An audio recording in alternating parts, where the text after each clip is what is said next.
Hello folks, welcome to TCG Journey. Here we have part 2 of my collection, which of course is going to be my favourite, one of my favourite sets in Flesh and Blood, Arcane Rising. This is where we have 4 new heroes introduced, and these ones a bit more dynamic, I'd say, than the first set's heroes, which, as I mentioned in the previous video, are quite basic, kind of learning how to play the game kind of heroes, where it's not too taxing. These ones can range from still fairly basic to quite a kind of in-depth gameplay style, honestly, especially like the mechanologist, for example, that has a lot of items, so it takes a bit more getting used to all the triggers and all the mechanics and stuff. So anyway, without further ado, let's jump in. So first of all, I'm going to show you the book of all the classes and all the cards, minus obviously the generics and the legendaries. So here we have my favourite class from this set, the mechanologist. And like I mentioned, there's a lot to learn on this class, but really fun gameplay overall, and you just have a lot of different ways of playing, which I like. It's not just a one-trick pony. Really nice looking cards as well. I think the frame design on this class in particular is absolutely fantastic. Absolutely love these cards, this artwork. Really nice. So there we have the mechanologist. There's some of the items here that you can use. Some of them more powerful than others, obviously, but they all have an application. Here's Azalea, the ranger. Very, very cool class. Shame it's not quite there. It's not very powerful. Probably one of the weaker classes, but one of the most fun to play, I'd say. So I know it's a big fan favourite of many in the YouTube community. Second page, again, the artwork and the framing on the ranger cards I really enjoy. Really enjoy the different arrow types and stuff, and they all usually come with like on-hit effects, but yeah, really stunning. Next we have Viserai, who again is, to be honest, there isn't a bad class in this set. They're all absolutely amazing. I've played all of them at various times, but yeah, again, amazing artwork on Viserai. Really cool gameplay mechanics with the rune chant tokens. Really good. Some of the super rares there. Again, if you haven't played Flesh and Blood, you're probably looking at it and going, "Oh, why you got 3 of the same cards?" It's because they have different pitch values. So you got the red, the yellow, and the blue. So they all pitch for a various amount of resources, and obviously to balance it out, they have dwindled effects within the card itself. So maybe lower attack or lower specific stat line on the card, just to balance it out. And here we have Kano, who is the wizard class, of course. And I would say that I love the design of the wizard. I'm not usually a wizard player generally, so but I think the design of the wizard class is fantastic, because they've made a wizard that is really fun to play, but also not too oppressive for the other players to play against. And I think that is absolutely key, because if anyone's played Magic and has had to deal with the amount of counter spells and nonsense that goes on in that sort of game, it can be very annoying to play against. In fact, you can play games where literally you can't do anything because they just counter everything with cards or have the answer to everything. So I think they've done it really well, though, the wizard in this game. And here's some of the generic equipment we've got to now. Again, I got most of it, I think, in rainbow foil, which looks really nice.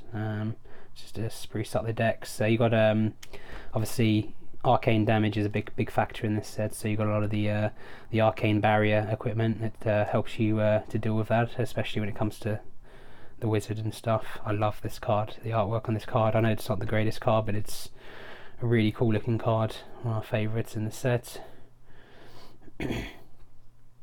Here we have some some of the generic rares. Plunder Run is probably the biggest card in this set in terms of generics. It's been banned, I believe, in certain formats. I forget where it's at now, but it's super powerful, and they had to ban it in. I think it's Blitz, but I might be wrong about that. It might be Constructed actually that was banned, and yeah, it's Classic Constructed, I'm sure of it actually. That's how powerful it was. I love the artwork on this card. It isn't played, but it's a beautiful piece of artwork. Again, this artwork, they really step up the artwork in this set. I really do enjoy the style and the overall artwork. I mean, even cards that aren't played, they and aren't that powerful, they still look really nice. It looks nice as part of a set for sure. So we have, I guess, the other real big staple in this set is Fate Foreseen. Again, this is really powerful. I mean, blocking for 4 and then also opting, which is really vital for a lot of decks to be able to see what card's coming up next. So that's really highly played. Ravenous Rabble getting more play now as well.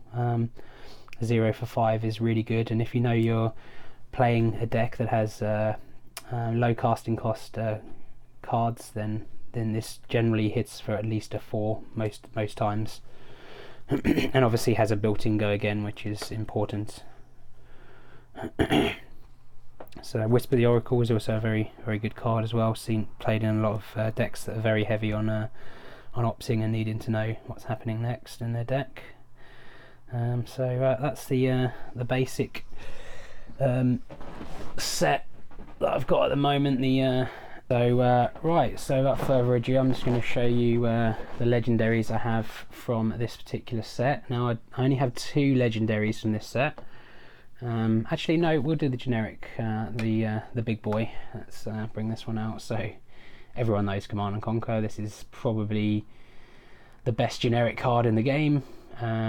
Reason being is 2 for 6 is a good stat line anyway, but defense reaction cards can't be played, so generally if you're going to block this, you have to block this with 2 cards, and if it hits, it destroys cards in Arsenal, which against certain classes can be incredibly important, and in a lot of states in the game it can be the difference between winning and losing. So this card, yeah, it's really expensive. I've only got one of these, if I'm being honest. I want to get more. They are coming down in price now as more cards get printed, and it has more competition, but yeah, I think this will always be a good staple to have. So that's the best, I would say, probably the best card in the set. That, maybe Ash of War. I don't have Ashes of War. I've never played decks that required them, but for my collection I'm going to start trying to get hold of at least 1 Ashes of War, because it is another really important card in this set, which is played in many decks. So I'll have to take the plunge and get that at some point. Okay, now the two legendaries I got. So I don't have the cross wraps for the Archer. I don't have Teklo Foundry Heart, which I'm bummed about, because I really want to get that, because I've got everything from the Mechanologist deck apart from that, so I'm gonna have to get that.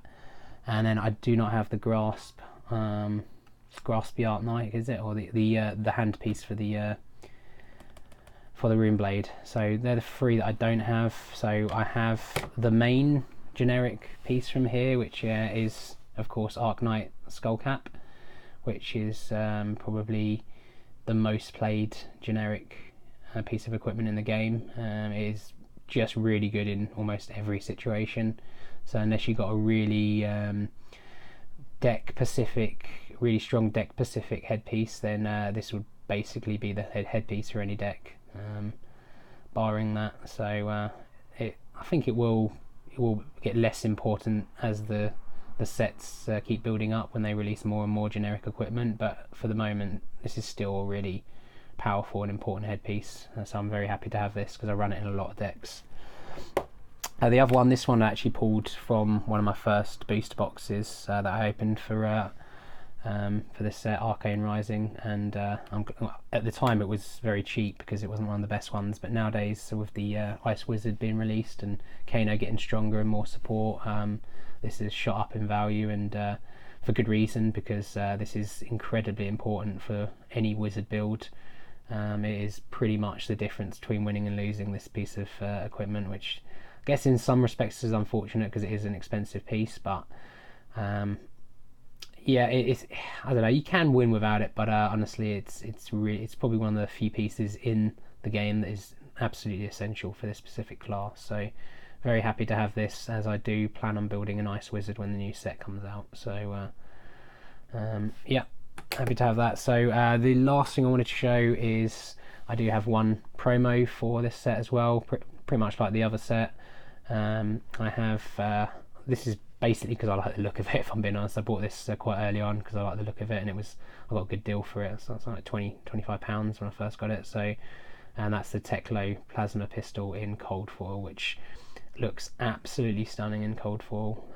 Very cool. I love the steampunk kind of vibe this gives off, and it's the only weapon that's really played in Mechanologist, so it's the one to get for sure. So happy to have that, especially as I am building a Mechanologist deck at the moment that I'm kind of finding all the pieces for, so very happy to have that. Right, that concludes Arcane Rising then. I hope you've enjoyed that. Again, still got quite a few, especially on this set, because there's quite a few expensive cards to pick up for this set, so I'm still missing quite a few pieces for this set, but in time I'll get there. Obviously for both sets I've revealed so far, I've got none of the Fables. Again, funds. I spend so much money on this game, it's difficult to find the funds and justify the price tag for some of the Fables, but as a collector, that's the pain we have to endure. I have to take the plunge at some point, and I'm sure we'll do. Either Fidia is the Fable for this set, and in my personal opinion, it looks like the best Fable in terms of artwork and design. So I think that's probably the one I'm gonna take the plunge and get in at some point. So yeah, when I do get it, obviously I'll create an update video for that. Cool. So thank you for watching, and I'll catch you again. Ciao.